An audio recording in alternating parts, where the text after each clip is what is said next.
to the Leasing and Property Management Committee. And we are very excited today to have representatives from the EPA to discuss the lead repair paint, is that rule? Lead repair, not me forgetting the name of the rule. Renovation, repair, and painting. There we go, renovation, repair, and paint rule. There we go, thank you. So we're very excited to get started in just a second. If you do have questions, please drop them into the Q&A section. I will be monitoring the questions, and we can have some time at the end to get those answered. But without further ado, let me introduce Mike Adams. He is the Regional Lead Paint Coordinator, Response Corps Coordinator. And we also have Stan Lancaster present, who is an enforcement officer with the EPA. So they're here to discuss the overview of the rule and as well as the enforcement of the rule. So without further ado, I'll turn it over to Mike. Go ahead, Mike.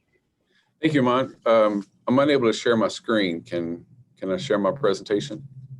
You should be able to, let's see. This host has disabled participant screen sharing. Chelsea, if you wouldn't mind giving access to both our presenters to be able to share their screen, that'd be great. Okay, you should be able to do so, Mike. Trying. All right, there we go. Share. Okay, can you guys see that? Yes, we can. Perfect. Okay, good morning, everyone. Thank you for joining us. My name is Mike Adams. I'm the lead-based paint coordinator here for the Region 6 office of the EPA. We're officed in Dallas, Texas. A little bit later, you'll be hearing from my partner, Stan Lancaster, who's the enforcement officer for lead-based paint here in Region 6. And without any more ado, we'll continue through it. If you have any questions, drop them in the chat. And at the end of the presentation, we'll go through the questions and answer them. Or if you want to wait until after you've heard both presentations, Stan may answer a question that you have that I don't answer. So either way, we'll get your questions answered. So in the United States, why do we worry about lead-based paint? In the U.S., the major current source of early childhood lead exposure is lead contaminated house dust. Now, everyone is scared about the fact that you could have lead piped into your house and your water. No one, that scares everyone. That's something that people are aware of. But the thing that a lot of people are not aware of, especially people that buy older homes that were built before 1978, there could be lead paint lurking under several layers of latex paint that's perfectly safe until you start to do any kind of work that disturbs it. And the dust that's left behind, if you don't clean it up adequately and correctly, it can make you, and especially a child, extremely sick for the rest of their life. So the American Medical Association, Council on Science and Pediatric Health has said their studies find that the primary exposure pathway of concern continues to be lead paint for most children when it comes to elevated blood lead levels. So while water scares people much more, lead paint is actually the bigger threat. Real estate disclosure, I'll go over it briefly. Stan may go over a little more in depth, but it's pretty straightforward. Disclosure rule requires potential buyers or renters of target housing. And when we say target housing, we're talking about anything that was built prior to 1978. 1978 was the year that Congress outlawed the use of lead-based paint in residential structures and schools, daycares. It still today can be used in some commercial applications, but it cannot be used in residences, schools, daycares, things like that. Sellers, landlords, and agents are responsible for compliance. That affects realtors. Most of anyone, I would suspect it affects realtors. So if it's pre-78 housing, the seller is required to provide the purchaser a pamphlet that we provide called Protect Your Family from Lead in Your Home. And they have to sign that they were notified that the house either does contain lead or does not contain lead. If there is an inspection report detailing where the lead is because someone at some point of the life of that property paid for an inspection, then that needs to be provided to the buyer. They need to be provided as much information as the seller has about potential lead-based paint in the home. If you don't know there's lead-based paint for sure, you don't have any reason to know. There's never been an inspection. No one's ever gotten sick that was reported. You really don't know. The seller doesn't know. Then the answer simply is we're not aware of any lead-based paint, and you still have to provide the pamphlet. Multi-unit buildings, the requirement includes records and reports concerning common areas. So if it's a multi-unit apartment building and there's a lobby that everyone uses, there's hallways, stairways, parking garages, community areas that everyone uses, those community areas, the disclosure applies as well. 10-day period has to be given to the seller before they commit any finance, any money, any financial incentive. They have to be given 10 days. Now that period can be negotiated between the buyer and seller to be shortened or lengthened either way, as long as both parties agree to it. So it can be adjusted as long as they do get notified before they commit to purchase the property. They get notified of the lead-based paint disclosure, whether lead paint exists or not. So the big thing that we deal with is, it's called RRP, or we call it RRP. It's Renovation, Repair, and Painting Rule. It was passed by Congress in 2008, and it became an enforceable rule in 2010. And we're still trying to educate people on it as best we can. 10 years is 12 years now is, it's not that long in government world. So we're still finding a lot of people that don't know this exists. Just a little bit of background, the RRP puts a lot less burden on the homeowner if they want to address their lead-based paint. The rule that existed before, the only option you had was to hire someone to come in and do a complete lead inspection, which would be costly for you, and then hire maybe that same firm, maybe somebody else to come in and completely mitigate all the lead out of the home, all the lead paint. We call it abatement. So they would take that report, that inspection report that would tell them everywhere that lead paint was found, and then they would go in there and they would rip it up and they would remove all the lead paint and clean it up.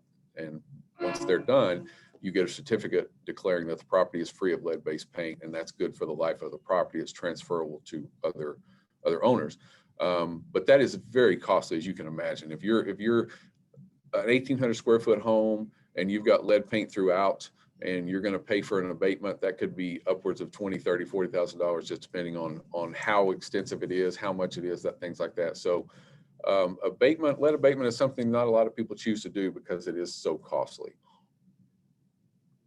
RRP allows you to just deal with the lead paint you're disturbing. So lead was banned for use in '78, like I said, still exists in some homes and schools today because the lead paint lasts a very long time, especially if it's an interior room building that is climate controlled, like most of our buildings are. And that lead paint that's under a couple layers of latex, and you may not even be aware that it's there. It's still very much there. The toxin in the lead never dissipates, never goes away. It'll be there forever until it's remediated, removed under one of these circumstances that we've outlined. It becomes dangerous when it's broken down and disturbed, when it turns into dust and chips. That's when it becomes its most dangerous, because it's just a very, very small amount of dust that is created from lead paint is enough to make several children extremely sick. So we really do focus on the dust more than the chips.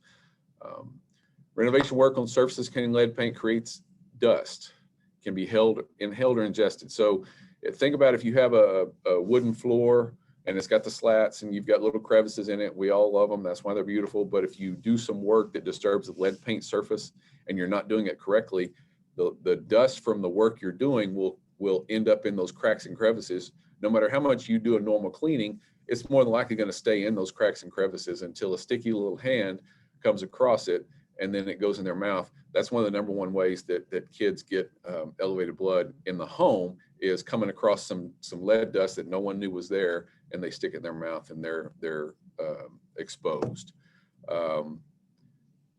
If you use the lead safe work practices that are outlined in the RRP rule and do them correctly, they're low cost for the homeowner, for the property owner, but the protection, the health protection is 100% if you do it correctly, because all we're really saying is whatever mess you make, doing whatever kind of work you're going to do, just make sure you clean it up completely. Now there's a little more to it than that, but in a nutshell, that is all we're really talking about. When does this rule apply? Any renovation, repair, or painting project in a home, daycare, or school built before 1978, remember that's the key year. So we don't require you to pay for an expensive test.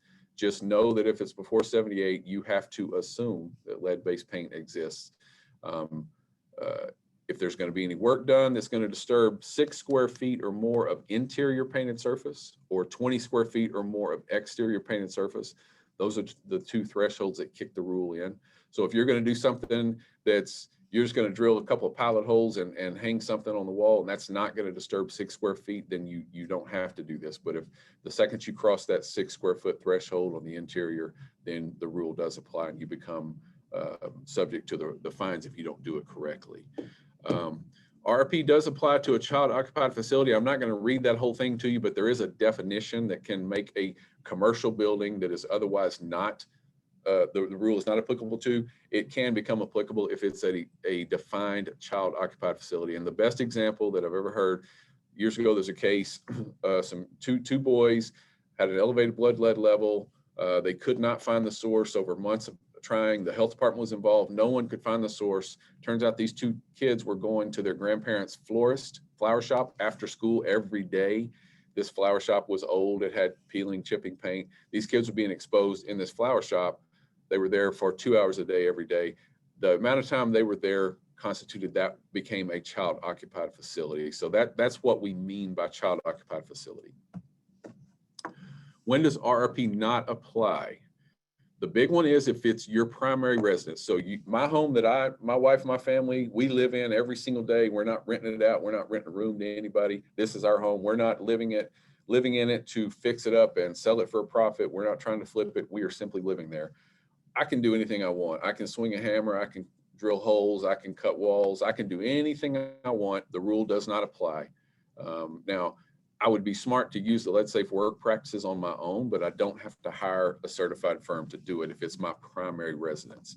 However, if I own rental property, a vacation home, any kind of secondary property that it's not my primary residence, that I am going to profit off of in some way, that the RRP does apply. So in those instances, if you're going to do any kind of remodel, renovation work that's going to disturb that 6 square feet minimum or 20 square feet exterior, then the RRP does apply if it's not your primary residence. That can be a little confusing, but it's pretty simple. If it's not your primary residence, then it does apply.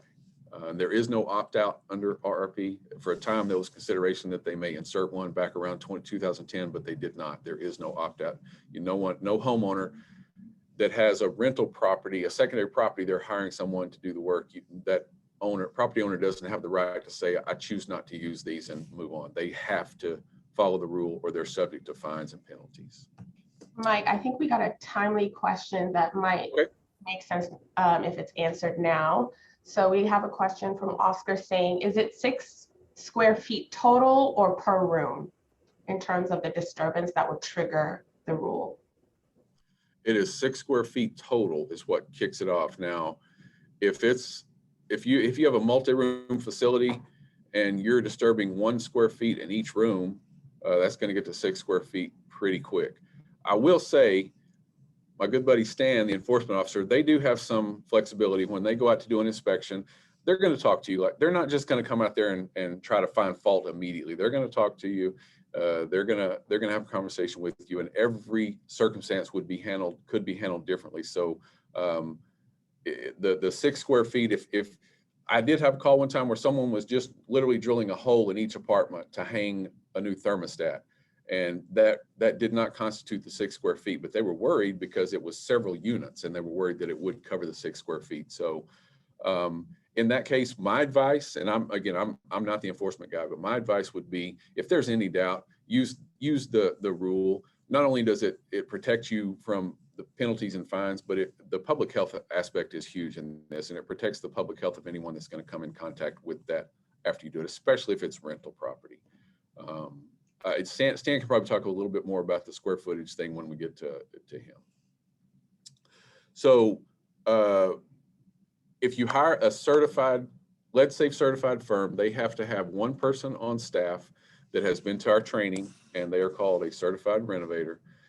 That person can use the lead check test kits, like you can buy it at Home Depot or Lowe's, the little sticks that you put the drops and you rub the stick on it, and if it comes back pink, then that tells you that it is lead. Those certified renovators can use those to determine that whatever work they're about to do for you is not going to disturb any lead-based paint. Now, it has to be that certified renovator that's going to do the job that makes that determination, and they have to document it very specifically, that they learn about in the class. They have to take pictures, and then they can do their work, whatever they're going to do, and not use any lead safe work practices, because they know that there's no lead-based paint in that area. But it has to be that person. Now, you as a homeowner, property owner, whatever your role is, you can buy these little lead check tests at any hardware store, and you can use them yourself to give you an idea of whether or not you're going to run into lead-based paint in projects. However, unless you're a certified renovator, you can't use the lead check test and determine that you don't have any lead-based paint, so you don't have to hire a certified firm. You would still need to hire a certified firm. They would have to make that determination, document it, and then what's going to happen is down the road, if they get inspected, the inspector's going to want to see the records for that house at 1313 Mockingbird Lane, and they're going to say, hey, we use all the right procedures, and we determined there was no lead-based paint. Here's our documentation. Stan's going to take a look at it and say, yep, that looks good, moving on. Or he's going to say, nope, you didn't do that right. Here's what we need to do to fix it. So just because you have a pre-78 home and you hire a lead safe certified firm, they may come in and tell you, hey, we've done the testing and we don't have to follow any of these lead safe work practices. You're good to go. They will still do the job, and you're completely covered, but they're not going to have to use the extra plastic and the extra cleaning that is required when the lead safe work practices are used. There are 3 recognized lead test kits that are listed here. We have a website, epa.gov/lead/lead-test-kits. If any of them change, these haven't changed in my tenure. The 3M lead check, state of Massachusetts kit, and the D-lead. Those are the 3 that EPA recognizes for use. Most of the time around here, you see the 3M lead check, but those other ones are applicable as well. Emergency renovations, there is an opt-out, not an opt-out exactly, but emergency renovations. So we see it a lot with hurricanes or flooding of some kind. My house takes on 2 feet of water in a natural disaster, whatever it may be. It may be a hurricane. It may just be a massive rain event. So my immediate need is to get all of that wet material out of my house, right? I need to get that wood out of there that's wet. I need to get the drywall out of there. I need to get all that moisture out of there. So for the time that I'm dealing with that emergency situation to remove that wet material, I don't have to follow any of the lead safe work practices. However, once I remediate that immediate necessity to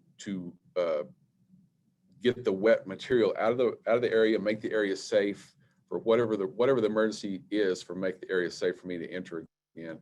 Once I get it to where it's safe, then I have to use the lead safe work practices. I have to document what I did, and then when I go to do any kind of rebuild or remodel, refurbish, I have to use the lead safe work practices because this was a pre-78 home. So I know that those apply. And I did remove some of the painted material, but a lot of the stuff that could still have lead paint is still there. So I would need to use those when I'm rebuilding it, but not when I'm doing the emergency cleanup.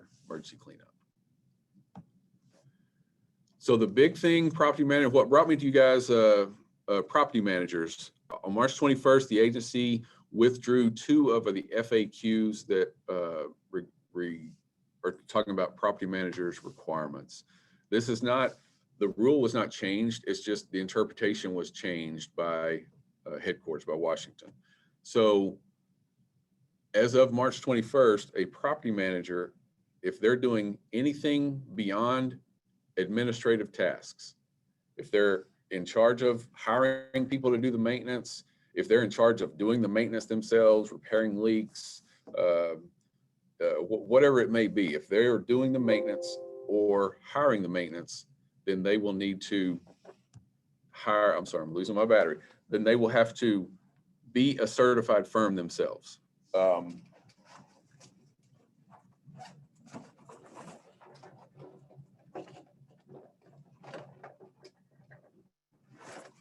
Sorry, about to lose you guys.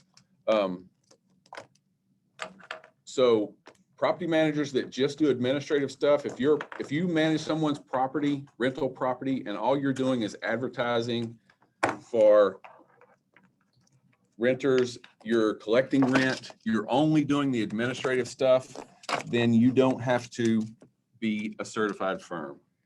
If you foray into the maintenance part of it at all, then you have to be a certified firm. Even if you're not doing the work yourself, you're acting as the general contractor, so to speak. You're in charge of the maintenance, but you're hiring it all out to a third party, and you're hiring a certified firm. That's fantastic. You still have to be a certified firm.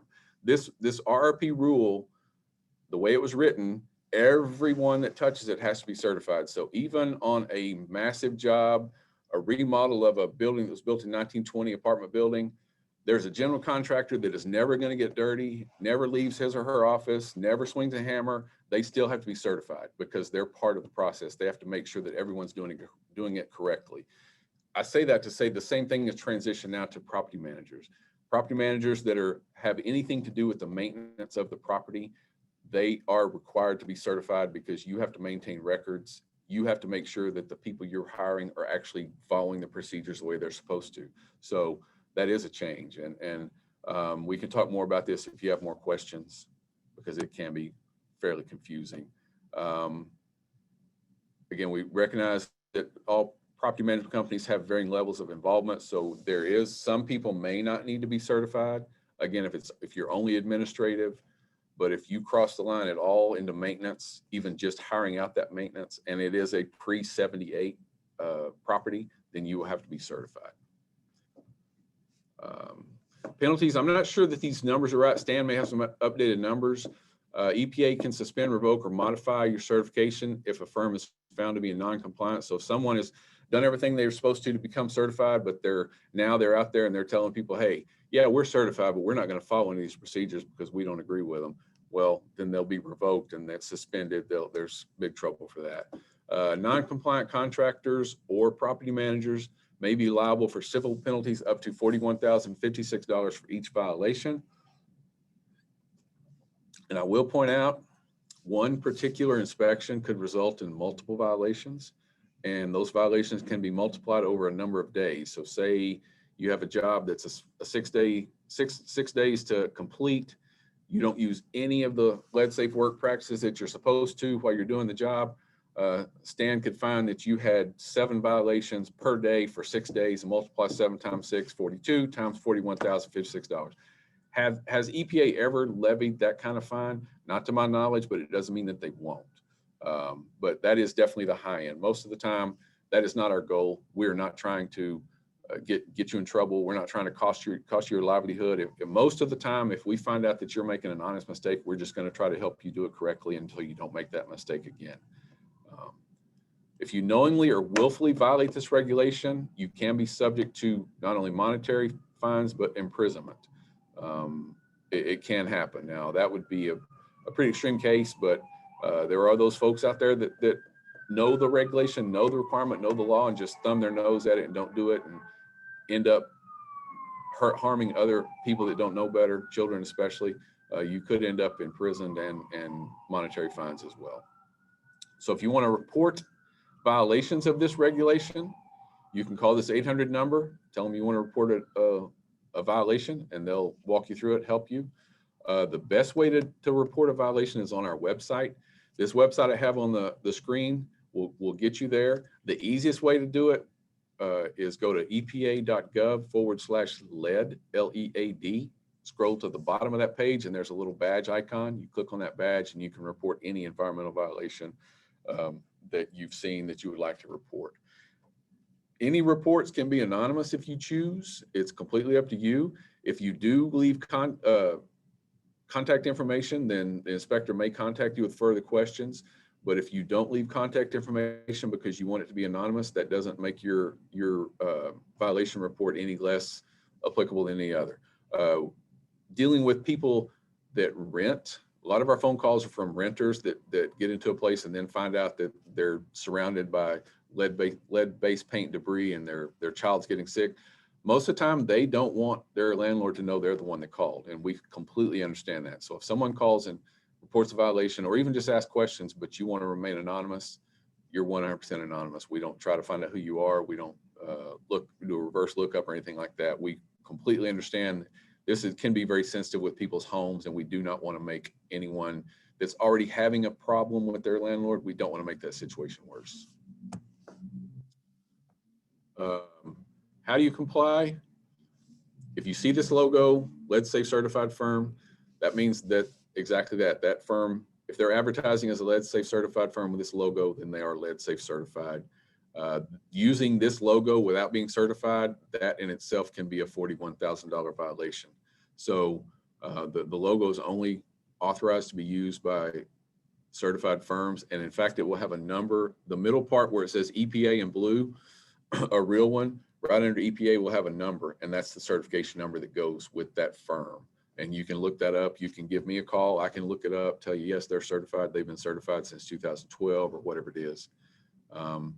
Certified firms must have at least one certified renovator at the job site when it begins and ends. So this is important. If you have, say you have two crews of 4 people each, and they all work in the Dallas area. They both work in the Dallas area all the time. You only have to have one person that goes to the class. That one person can do on-the-job training for those other folks to make sure they know what to do. But that certified person must be on site at the beginning of the job and the end of the job, because the prep and the cleanup is really where the RRP comes into play. So that certified person would have to be at site A when that job starts to make sure that the prep is done correctly, and then they would have to transition and be at site B when that one starts to make sure that that prep is done correctly. Then the same thing when the jobs end. They would have to be at both job sites when the job is ending to make sure that the cleanup is done correctly. Certified renovators must carry their credentials with them. Their credentials will be, it can be driver's license size, it can be 5 by 7, it can be 8.5 by 11. But it will have the person's picture, high definition color picture that's who the person is. It will be printed directly on the document. It won't be glued to it. And if you can't tell that, if someone hands you that document and you're looking at it, you can't tell that that person is the one in the picture, then you need to call us, because there could be an issue. Those are supposed to be very clear, high definition color pictures where it's clearly that person. But anytime you hire a certified firm, when they show up on the job site, ask them to see their credentials. Ask who the certified renovator is. Ask to see their credentials, just to make sure that they're following the rules correctly, doing it correctly. Because if you go through the trouble of hiring a certified firm and they're not actually following the rules and doing it correctly, that's not doing you any good. You need to report, let us know that those guys are advertising, but they're not following the rules. How do you locate a certified firm or a training provider? If you want to go to the training, you can visit our website, epa.gov/lead.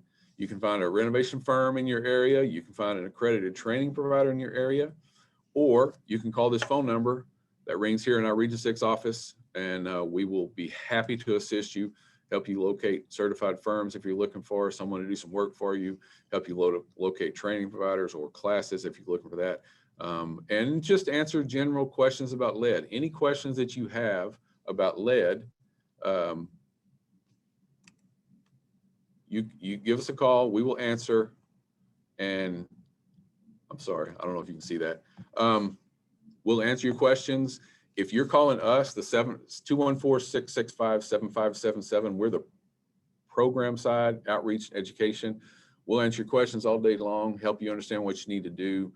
I'm never going to pick up the phone and call Stan and say, hey, I just talked to this guy that had no idea what he was doing. Can you go and inspect him? That's never going to happen. If you call me and ask me questions, or Chelsea or Piper or Doug, one of us on this team, we're going to help you as much as we can.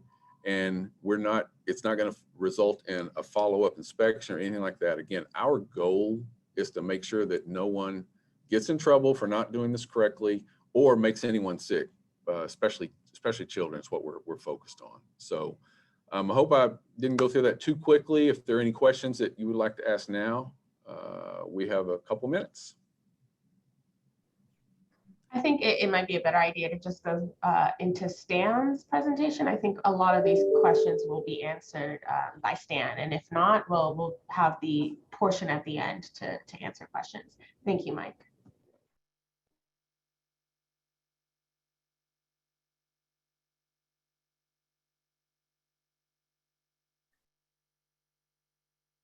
You want me to go and begin? Hi, everybody. I'm Stan Lancaster. I am an enforcement officer within the Environmental Protection Agency. We work at a different section than Mike does, but we work very closely together. I do enforcement. That's my main job, but we also do a lot of compliance assistance. So if you do have questions, you can feel free to give me a holler. I will, do my best to help you out and get you on the right path. Our goal, like Mike said, is compliance, to get everybody doing the right thing, to get, keep the kids safe. So I'll give you my number here in a minute, and you can give me a call anytime you want. We'll go ahead and queue up my presentation here.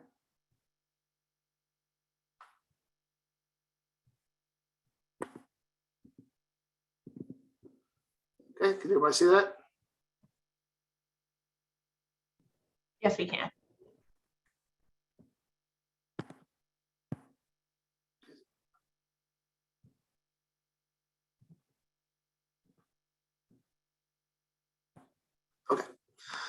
Okay, I was asked to give you more of a enforcement perspective. I'm also going to go through a lot of the stuff that Mike did, and I apologize for that, but it's a little bit of repetition, but not necessarily a bad thing. So again, I am an enforcement officer with the EPA. My number and my email is there. If you have any questions, give me a call. You can also call me if you have a complaint. The channel through Mike is really the best way to go through the number he provided, and then it does get to me. You always say, why does it even matter? The question in this program is for the kids and pregnant women. Lead is a big developmental issue. It does cause a lot of issues with children, and we want to help to reduce those, the potential hazards to the kids and pregnant women. Important role. The realtor has a very important role. A lot of times you're the only person that's going to tell these people about the lead that is a potential in their home. There's a lot of people that don't even really think about being lead in a home that's pre-1978. So you're the first person they see or talk to. We roll to identify the buyers of potential lead-based paint in the homes. And federal law requires that you do certain things, which Mike covered a lot of that. You can alert the families to the potential that there could be lead-based paint in those homes and give them the resources they need to contact the appropriate people to do any kind of renovation they may be doing in a safe manner. We are requiring the property management companies to become certified this year. It's not necessarily a change in the rule. Like Mike said, it's a change in the interpretations. So it's really always been there that this is supposed to be done, but there were the Q&As that interpreted that differently, and those have been taken away that to make it to where you're more in line with what an actual renovator would do. I'm going to talk about that a little bit more later. There's two different rules that apply to the realtors that we deal with under TSCA. The disclosure rule, which is section 1018, and it's covered under 40 CFR part 75 subpart F. If you ever want to do the reading or need some good material to put you to sleep, that's where it's at. It's a very detailed rule. And then there's the RRP rule, the renovate, repair, and painting rule. And that is under 40 CFR part 745 subpart E.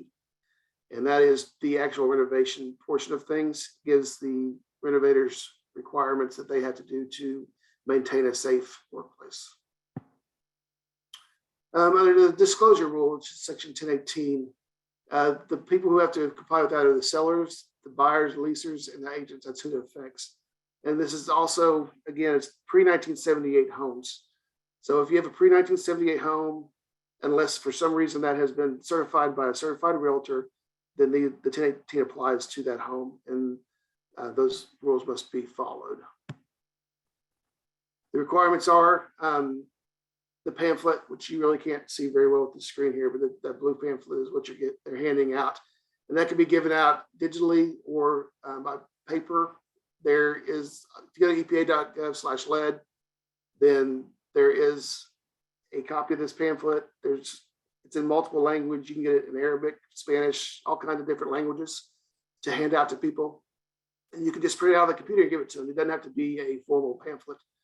You can also order it and have professional pamphlets sent to you that you can hand out.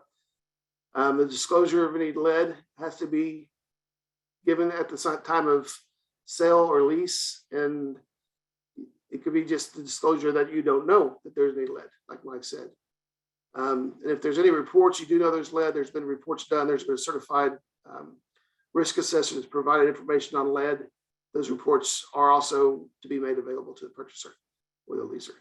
And then there's also the 10-day period for a risk assessment or an inspection if the person wants that.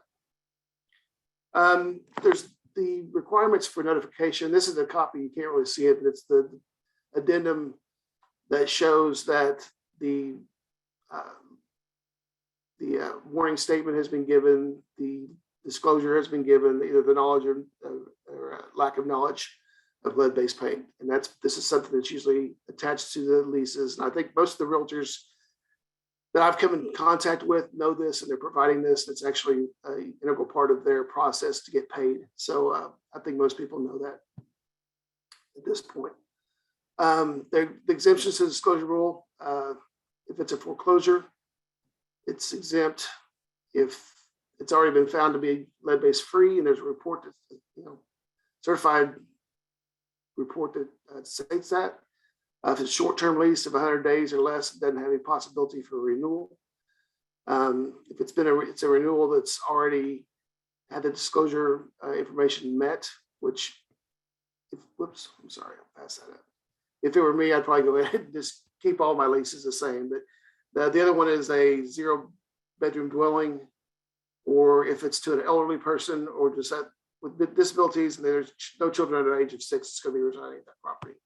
That could be an exemption. Okay, now we get into the enforcement part of it, which is my main thing. In the ERP, it states the purpose of the ERP is to provide predictable and consistent enforcement responses and penalty amounts for violations of Section 1018, yet retain flexibility to allow individual facts and circumstances of a particular case. What basically that says is we're going to treat everybody the same. The ERP states exactly what the violations are, exactly what those violations will cost the perpetrator, and how we handle it. But there's also some flexibility on how we do individual cases. Each case is its own case. We have, different companies have different revenues. There's different circumstances with each one. So we are given some flexibility within the ERP to adjust the penalty accordingly. And like Mike said, the goal is to come into compliance and get lead handled correctly. It's not to put a company out of business or bankrupt anybody or hurt the company. So we do have some flexibility that we use. This is the things within the ERP. There's matrices that it depends on the severity of the violation, the nature of the violation, the circumstance, the extent, and the gravity. We look at all these things when we do the penalty. So say the only thing that you did was you failed to give a pamphlet to a person. We look at that, the ERP states, okay, this penalty is going to be given for this violation. So that's a level 1. And then within that, there's also another factor that shows the age of the child that is involved with that. If it's an adult, it's going to be a minor. If there's kids that are between 6 years and 18 years old, it's going to be called significant. And then a major one is anybody less than 6 years old. This is basically because they found that kids less than 6 years old are more susceptible to lead-based poisoning. So it's a higher health risk for those individuals. Then we look at the gravity of the penalties as well. The ability to pay. Does a company have the money to pay these penalties and not, put it in a financial distress? Has a company had a history of compliance? Is this the first time you've done this? Is it, the culpability was it done knowingly? Was it a criminal violation, or was it something that you just was not aware of? And all those things come into play. And then the cooperation is a big thing when we're dealing with you. If we come in for an inspection, one of the things we usually get asked is, do you tell us the inspections are coming? And the answer is no, we don't. All of our inspections are unannounced. We could possibly in this program do some announced inspections because it's a paperwork exercise, more or less. But we don't do that generally. We'll show up to your door and say, we're here to inspect your facility.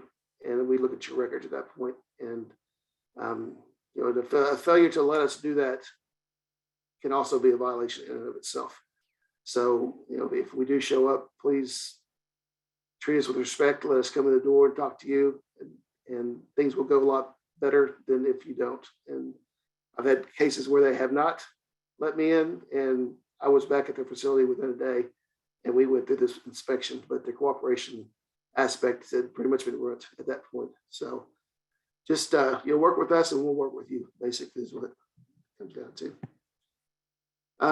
When you talk about the RRP, again, you're looking at different levels. It's minor if there's no children that reside at the residence, significant if it's between 6 and 18-year-old kids there, and then major if you have a kid that's less than 6-year-old or a pregnant lady. Also, there could be an economic benefit established within that, which if you look at a traditional facility, like if there was a control device that would cost $2 million to implement, and they didn't do that, and so they saved that money over a long period of time, there was an economic benefit to the company for not complying. In this case, there's not as much of that because it is a paperwork exercise, but we still look at that, and there still could be a potential for that within these violations. Again, the purpose of the RRP is to reduce exposure of lead-based paint during renovation processes. The firms are required to be certified, and they have to have a certified realtor like Mike. He went through a lot of these requirements already. You have to do lead-safe practices when they're dealing with the target homes, and that's things like Mike said, you go in there beforehand. If you put up barriers to the project to try to keep the dust down, if you have open doors where you're going to be going in and out of, you put plastic barriers. You put signs up that says there's a renovation going on here and there could be lead hazards. If you're using any kind of mechanical device, you have to have HEPA filters on them. The preferred method is to have non-mechanical devices like scrapers and things like that when you're dealing with paint. There's just a whole list of things within that regulation that you have to comply with. And each one of them is laid out specifically, and there can be a violation for every single one that's not complied with. So then there's a general requirement to keep your records of everything that was done at that site. That's also a requirement.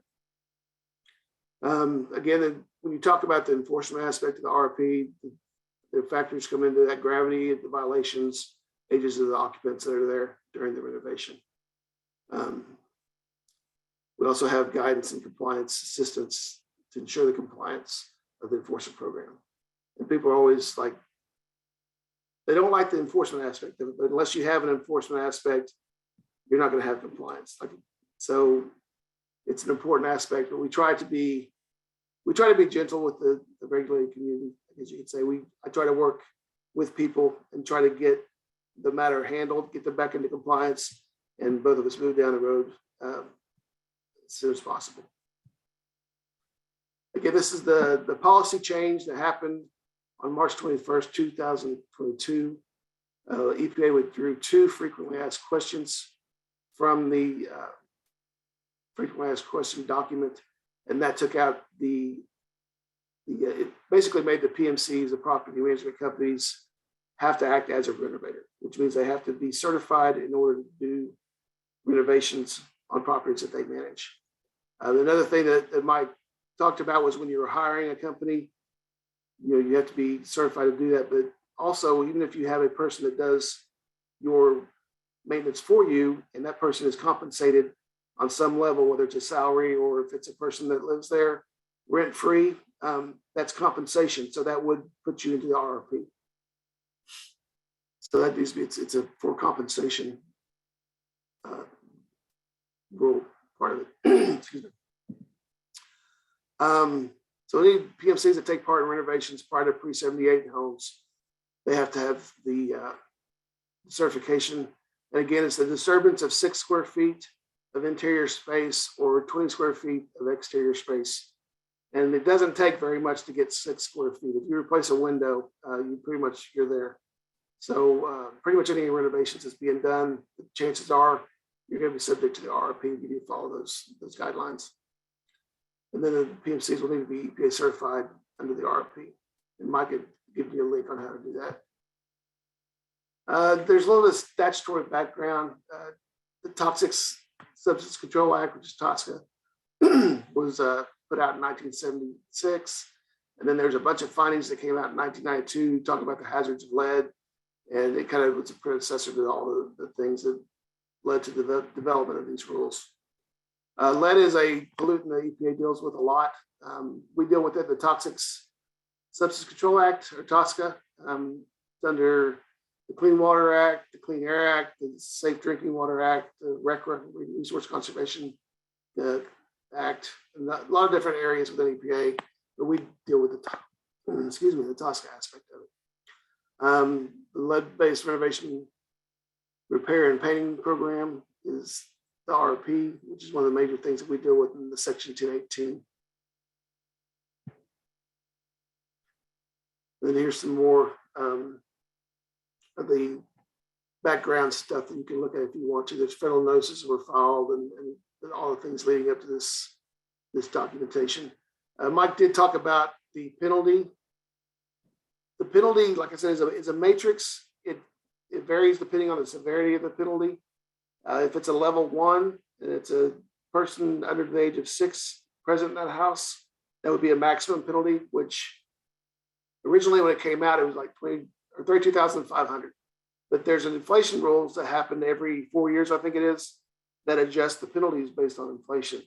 And I think Mike showed a penalty of 41,000 something, which was pre-2022.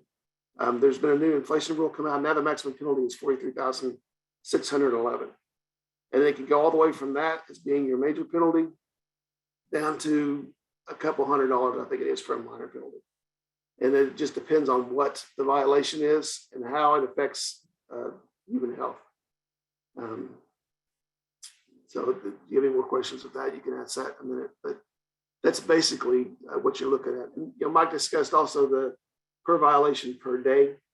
We usually don't go after the per day violation because that would be a penalty that no company could afford to pay. So we do look at the per violation per address.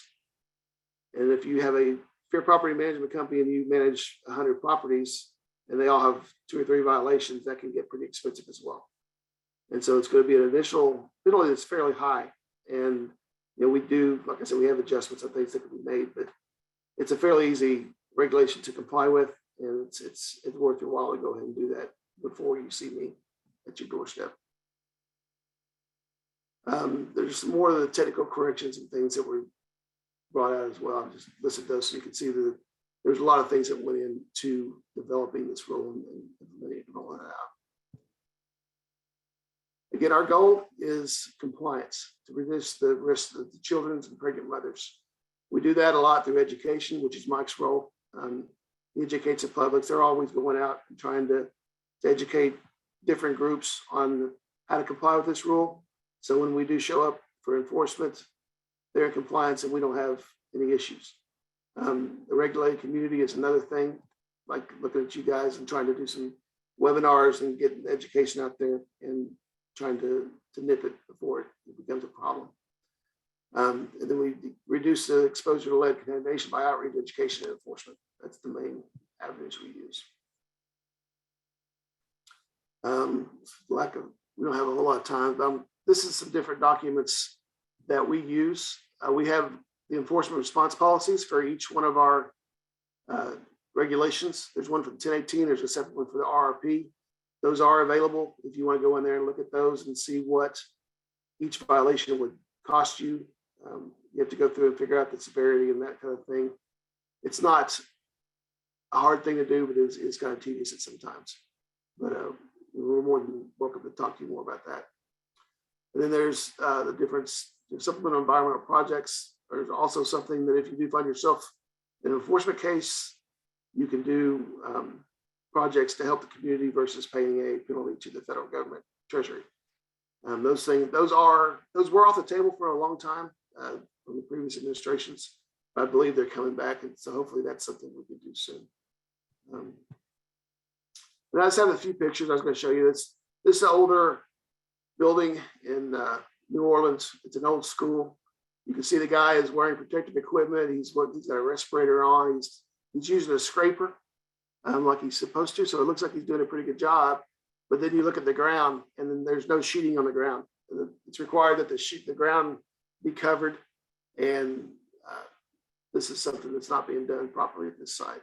So you have the little lead-based paint flakes there, you can see. This is a person that's taking these old homes, putting them out in the field and stripping them down and redoing them. What you can see here is there's no sheeting, there's nothing protecting the inside of the home. More likely it's not occupied, but there's nothing on the ground protecting the lead-based paint from getting into the soils. And you can see that there is lead-based paint all over the ground on this one. This is a close-up of the peeling, and this is indicative of lead-based paint. You can see how it's peeling there. This is a wider view of that same project. They were taking a bunch of homes and putting them out here and doing the work. And this part of the regulation requires that waste be contained and stored properly. This is an open container. There's no containment at all. So this would be a problem. Now, this is just a picture of an older house that might have some problems. This one actually, they went through the process and did it correctly. They got the permits and they were certified. This is kind of the finished product of that. And this is another one. You can see they have some kind of a filtration system. It looks like they were doing this one correctly. This is just what you might find in a community like this. You may not think those homes contain lead, but chances they are, because they were built probably in the 50s and 60s. So they would be considered to have lead-based paint. And one of the things that Mike mentioned earlier is if we have a house that's not, it's built before 1978, that we have to assume that there's lead-based paint in there. Unless there's a report that states otherwise, it is considered a lead-based paint project. It could be certified by a risk assessor to not be, but that would have to be something that would have to be done when you're looking at the homes. Another thing that we've come across in looking at the house documents, like on the CAD, they'll have a date built of 1950, and then they'll have an effective date of 1984 or something like that. So what that means is there's a major renovation done in that house, and they list it as an effective date that was post 1978. Well, EPA looks at that as a pre-1978 home because we don't know what was done or anything about that renovation. So if you think that, don't use that to say this is not a 1978 home, because it is. So the effective dates do not apply when we're looking at these. This is just an older home here in the garage. You can see the paint's coming off the walls.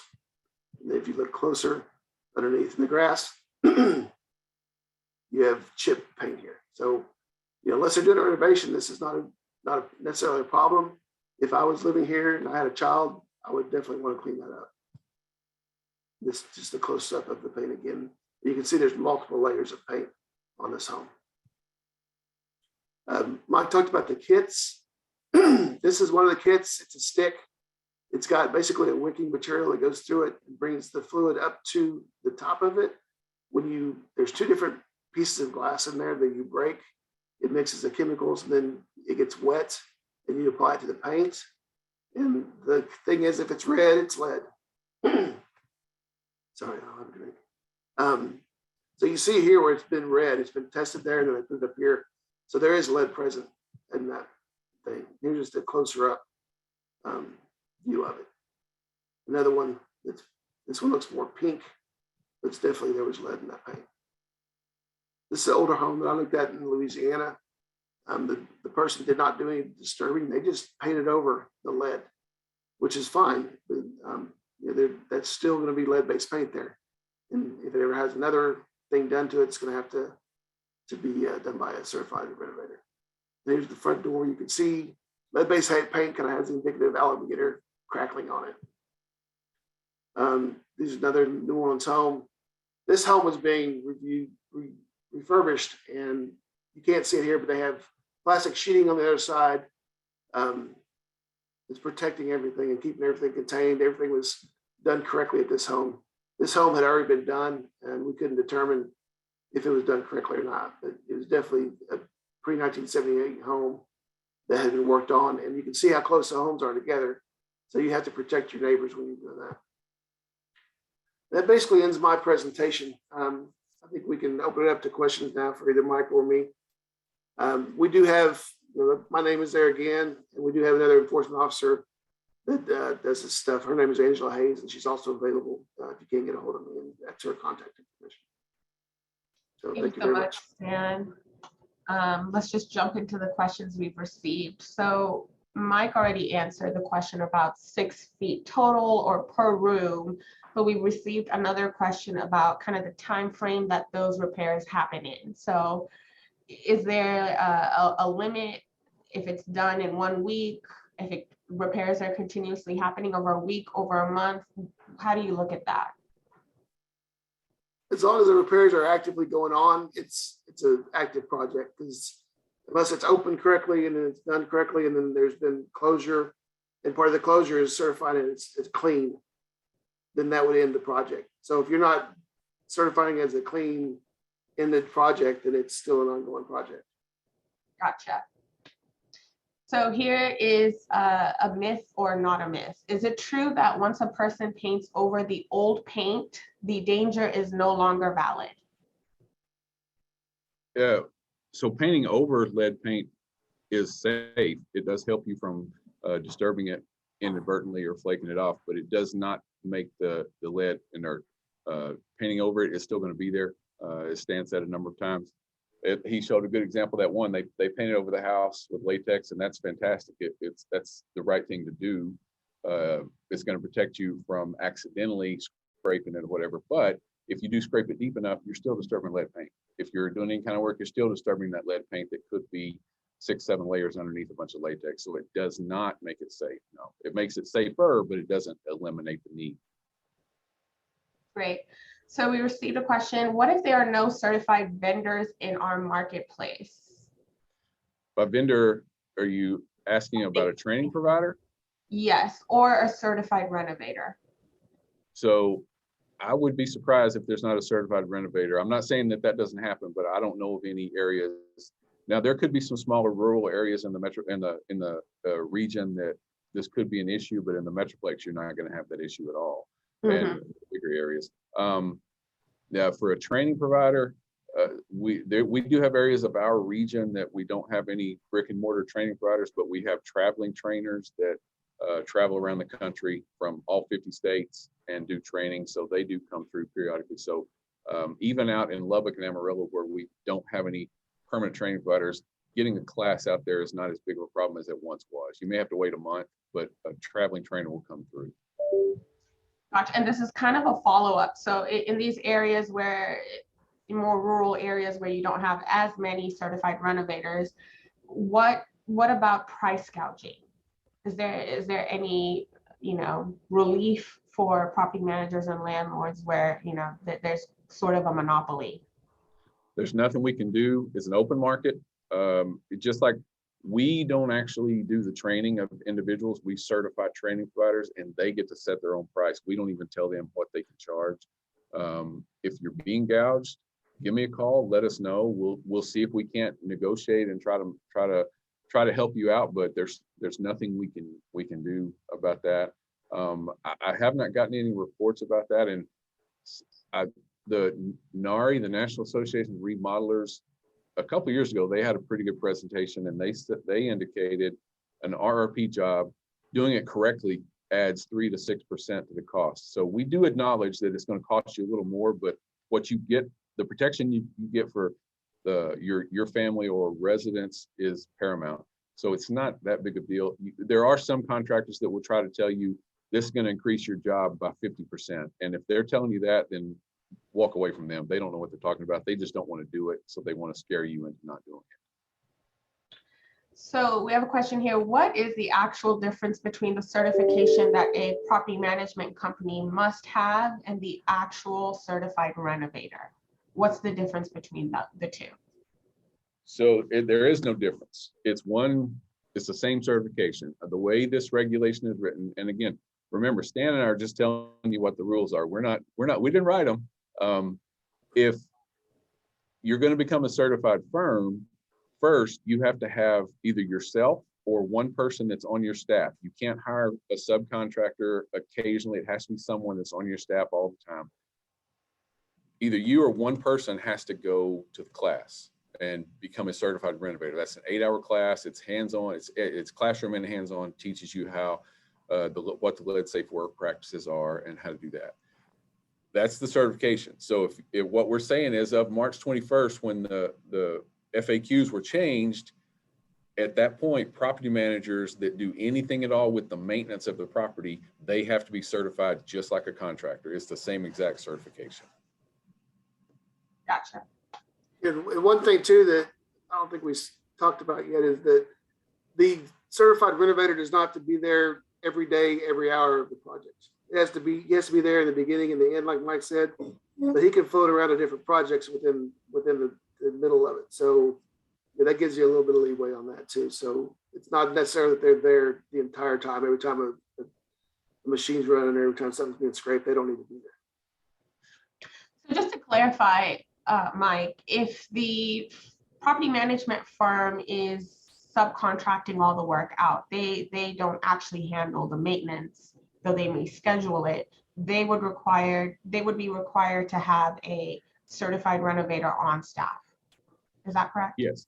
If they are scheduling it, then they're involved in, even though they're not really getting dirty doing the maintenance, but they're scheduling it, they're responsible for seeing that it's done, then they have to be certified as well. And they'll have to maintain those records. So if Stan comes knocking, they're going to be able to show him, yeah, we had these guys, they redid these 3 units in September. Here's our documentation. So if they're involved in the maintenance in any aspect, hiring it done, scheduling it, overseeing it, anything, they have to be certified. The only way a property manager does not have to be certified at this point is if they're only administrative. They're just renting out apartments, renting out homes, and collecting rent. And if the residents have a maintenance issue, they call another number. They don't call that property manager. So will the certification include the landlord directly if they do the work on their own? So if the landlord is doing the work? Yes, if the landlord is doing the work, we get this a lot. People calling, somebody owns 3 or 4 rental properties and they do the work themselves. There's nothing at all wrong with that. But if they're doing that, they have to be certified because it's rental property. Yeah, because again, it's the compensation that they're receiving. Right. So the compensation you mean from the renters in that case? Yes. Okay. Is there a deadline for property management companies to get certified? No. Just as soon as you can. If you're not certified and you're doing maintenance, as soon as you can certainly call me and we can help you find classes or what you need, but no, there's no deadline. Gotcha. If the contractor is certified, does the property manager still need to be on site beginning or end, or you just said that the certifier themselves doesn't need to be there beginning to end? So does the property manager with the certification need to be there? Not from beginning to end. Again, so this can get a little confusing, but if I'm the property manager and I'm responsible for hiring the maintenance, so I'm certified, and I hire ABC to come and do some maintenance, I don't have to go out there and be there while they're doing it, but it is my responsibility to make sure they're doing it correctly. So I might want to stop after they've gotten started and just make sure things look good so I can document it. But no, they don't have to be there all the time or at any specific time if they're not doing the work. So along those lines, if you've hired out the repairs, is the company that's handling the repairs required to bookkeep everything that they're doing, record keep, I should say, as well as you, the property manager? Are we having both parties record keeping, or who's ultimately responsible for that record keeping in that situation? Stan may have a different take, but the regulation requires every certified firm to maintain the records. So if it's a big job and the general contractor has 6 crews that are working under them and all 6 of those crews are certified, that general contractor is going to have to maintain the same records that all 6 of those guys, all 6 of those subcontractors maintain on the lead safe work practices they perform. Gotcha. Let me see. And keep in mind too that each person that's working needs to be trained, but the people who aren't the certified renovators can be trained on the job. It can be on the job training. So that needs to be documented as well. Dan, I think this one is for you.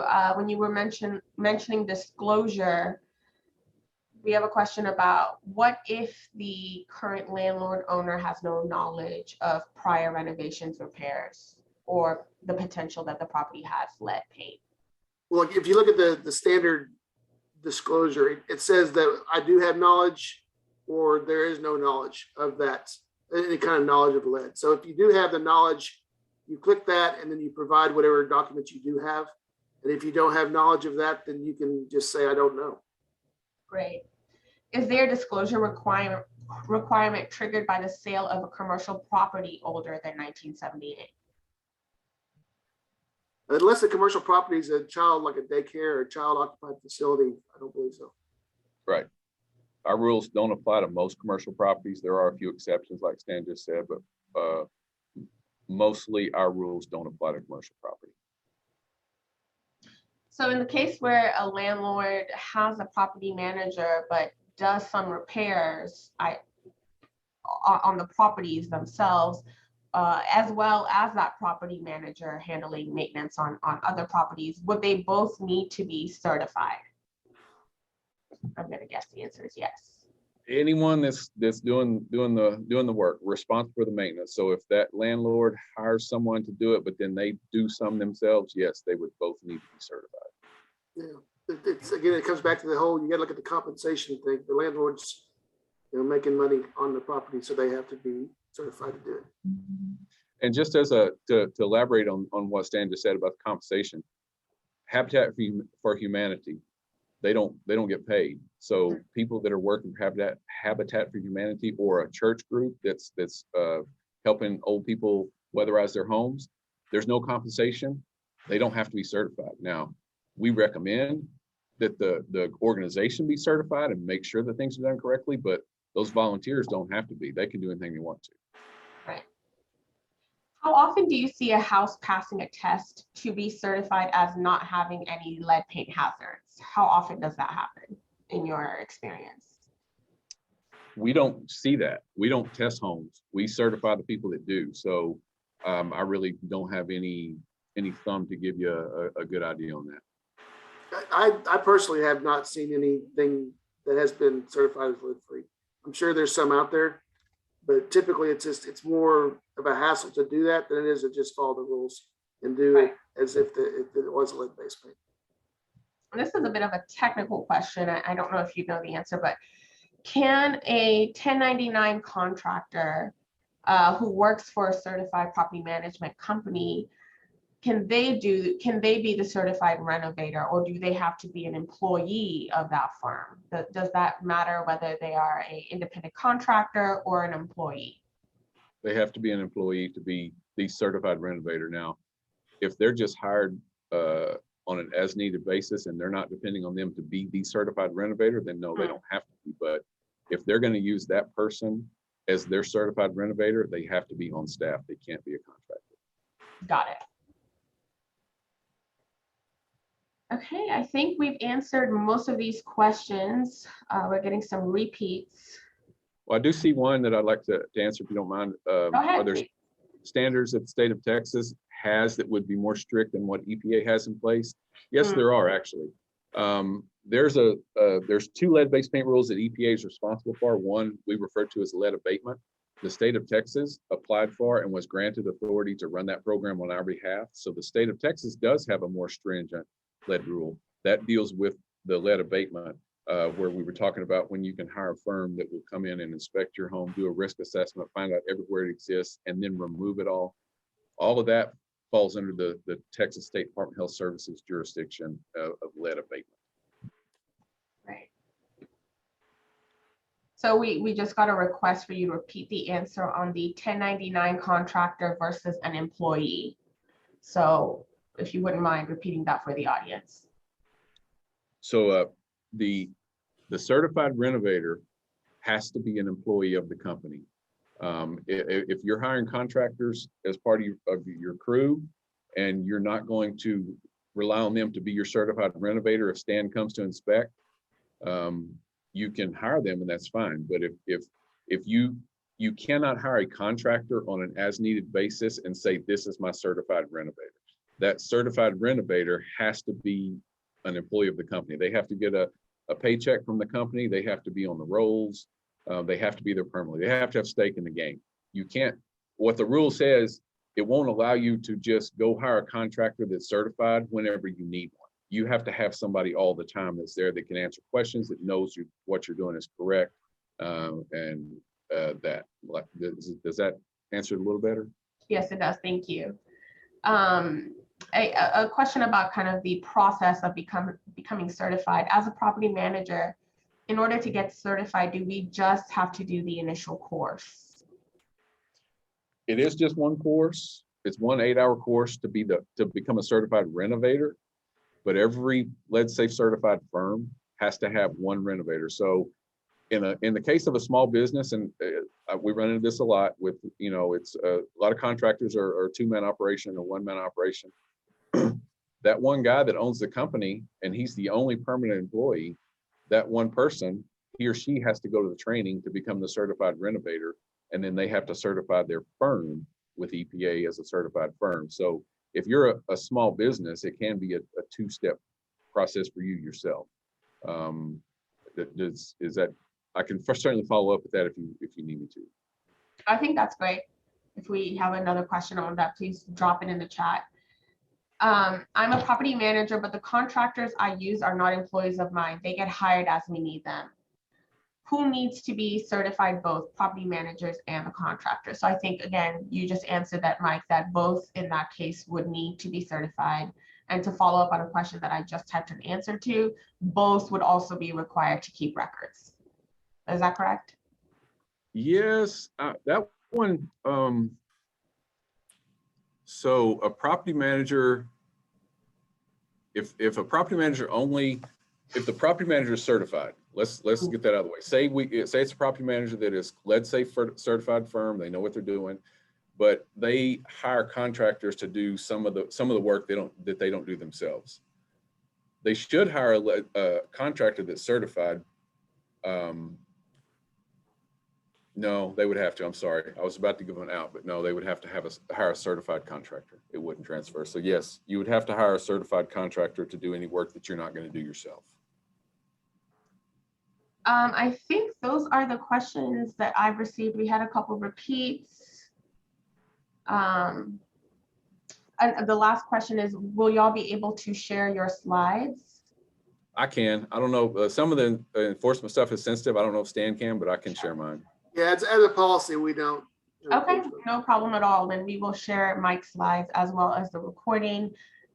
I do see one more question, Iman. How are we required to clean up outside if paint chips fall on the ground? You have to cover the ground.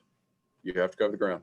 If you're not covering the ground with plastic, then that's a violation. So we don't expect you to clean up the dirt. We expect you to not let it get there to begin with. Right. That's part of the safe work practices that you have to follow, is the plastic sheeting down. And if it's necessary to keep the dust in, you have to put sheeting upside the wall as well. Whatever you need to do to contain the dust and chips. Thank you. And the average cost is for a renovator. And remember, we keep talking about 2 different ones. There's the class with the renovator. That's usually about $225. It can be a little less, can be a little more, because like I said, they get to set their own price, but usually it's in the neighborhood of $225. That is good for 5 years for that person that attended it, and then they would need to do a refresher. And to certify your firm with EPA is a flat $300, and that's good for 5 years. That's done 100% online. So you need to send someone to the class for 1 day for 8 hours, and you also need to apply online to certify your firm with EPA. Oh, Mike, I have a question for you, Mike. Can they do the firm certification before they have the certified renovator? Yes. So like right now, they can go out there and do that now just to cover yourself. So if I do show up at your door, I know you're working towards it, and that would mean a long way. So I would go ahead and certify my firm now, and then work towards getting that certified renovator as fast as you can. Yep. There's no the application has a place where you can put in a testing individual. You can put any name you want to there, but it would be beneficial to put the person that's certified, but you don't have to. So you can do the online without being certified, without going to class. Yeah. And just one last question for Mary that I think we're gonna have to stress this, y'all. Yes, if you are a property management company are doing maintenance work, you do need to have the certification. And if you hire out, the company you hire out also has to have certification. Is that correct? Yes. Yes. As long as it's greater than 6 square feet. And that's the caveat with that, but that's most renovations. It is. That 6 square feet goes fast. So I know this is confusing. We understand that. Take down though the numbers that we've given you on the slides. Do not hesitate to call me. I can't stress enough. If you call us, Stan's a really nice guy, but if you call us, our job is to educate you. That's all we're going to try to do is help you understand what you need to do. And it's not going to turn into us telling Stan, hey, Mary Allison called us and she has some questions that tells us she's really not doing what she's supposed to. Can you go investigate them? That will never happen. If you call us with questions, we're going to answer your questions the best we can, as long as it takes. We'll talk to you all day if it need to, but that's as far as it goes, is you inquiring to us and we'll answer those questions for you. And even if you call the enforcement side of it, we're not out just to get everybody. We're trying to help you out too. So we don't typically turn everything into an enforcement case. There may be some egregious things that need to be done or whatever, but a lot of times I'll just refer you to Mike and say, I don't want to know anymore or whatever. Just go talk to Mike and get your ship in order. So. And I know this just to close, I appreciate you guys giving us the time today. I know this is confusing. I can't stress enough how we are all here to help you. We're not here to get you in trouble. Like Stan said a number of times, he's not trying to shut you down or cost you your livelihood. He's just trying to help you make sure that you're doing it correctly so you don't get in any trouble. And the bottom line is, we're really just trying to protect children. There's some pretty serious, if you're bored and you want to read some stuff about lead, I was surprised when I started doing this job 12 years ago about the impacts that lead has, because it's undervalued in our society how dangerous it is and what it does to children. And the reason we focus on children that are 6 and under, when lead comes into their bodies while they're growing, the lead interrupts the growth pattern of whatever was growing at that moment, and it can never be undone and redone. So you can remove the lead from a body to make the child healthy again, but you cannot undo that damage that was done. And the biggest case is this woman that made a documentary called Misled, and she did it to her own children, refurbishing her own 1920s house. And her child actually forgot how to read for a period of time because of the lead affected his memory. So it is extremely dangerous to children. We're not trying to overstate that. That's our function. That's our goal, is to try not inadvertently expose any children to it. Well, thank you both so much. From looking at the chat, we have various members thanking you for this valuable information. We'll be sending out Mike's slides as well as posting this up on our website. So thank you so much from Texas Realtors. And maybe we can do a part 2 in the future if we need to. Okay. Sure. Thank you for having us, and we'll do anything that will help you out. Just let us know. Yeah, thank you so much. Okay, everyone, be on the lookout for the slides and the PowerPoint. Thank you. Thank you. The slides and the webinar, I mean. Thanks.